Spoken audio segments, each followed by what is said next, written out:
Balitang teknolohiya, isang maliit ngunit multifunctional na device ang opisyal na inanunsyo ng kumpanya ng teknolohiya ni bilyonaryong Elon Musk at agad itong umani ng malaking atensyon mula sa mga gumagamit na madalas maglakbay sa gabi. Ayon sa impormasyon mula sa tagagawa, ang bagong produkto ay isang multifunctional na keychain na pinagsama ang tatlong pangunahing gamit: super bright flashlight, warning signal light at high-capacity power bank. Kahit maliit ang sukat nito, itinuturing itong may mas mataas na performance kumpara sa ibang produkto sa parehong kategorya. Mayroon itong tatlong mode ng ilaw: mahina, malakas at emergency flashing.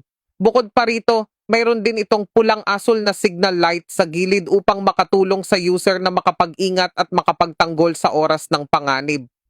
Ipinahayag din ng kumpanya na ang device ay gumagamit ng pinakabagong fast charging technology na kayang mag-charge ng cellphone ng buo sa loob lamang ng ilang minuto. Ang malaking kapasidad ng baterya nito ay nagbibigay daan para magamit ito ng ilang araw at ma-recharge ng higit 20 beses gamit lamang ang isang full charge. Ang compact na disenyo nito ay madaling dalhin sa bulsa, bag o ikabit sa sinturon. Dahil sa mga natatanging tampok nito, inaasahang magiging mahalagang kagamitan ang keychain na ito sa mga sitwasyong tulad ng paglalakad sa gabi, pagkukumpuni, pagcamping o anumang emergency na nangangailangan ng ilaw at power backup. Sa kasalukuyan, ang produkto ay iniaalok na may espesyal na diskwento at libre pang delivery.